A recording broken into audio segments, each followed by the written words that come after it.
Ke informasi lain, saudara, sidang kasus pencemaran nama baik dengan terdakwa Razman Arif Nasution yang menghadirkan saksi Hotman Paris Hutapea berlangsung ricuh di Pengadilan Negeri Jakarta Utara. Razman dan kuasa hukumnya mengamuk di ruang sidang karena menolak persidangan ditutup untuk umum.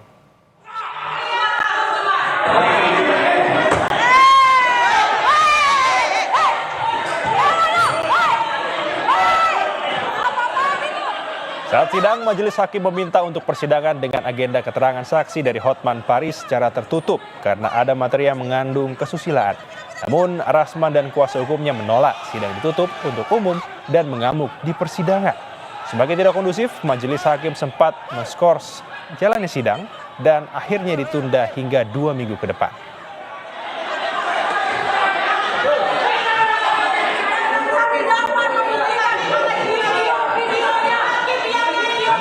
Ketua Majelis Hakim menjelaskan bahwa persidangan itu dinyatakan tertutup untuk umum khusus untuk Pak Hotman Paris, ya, karena sudah dipelajari oleh Majelis Hakim dalam musyawarahnya itu bahwa isi berita acara itu mengandung sesuatu hal-hal yang tabu untuk didengar dan juga tabu untuk dilihat apabila di persidangan, sehingga dinyatakan tertutup untuk umum. Nah, mulai dari situlah, ya, terdakwa penasihat hukumnya melakukan hal-hal yang tidak perlu terjadi di persidangan, ya.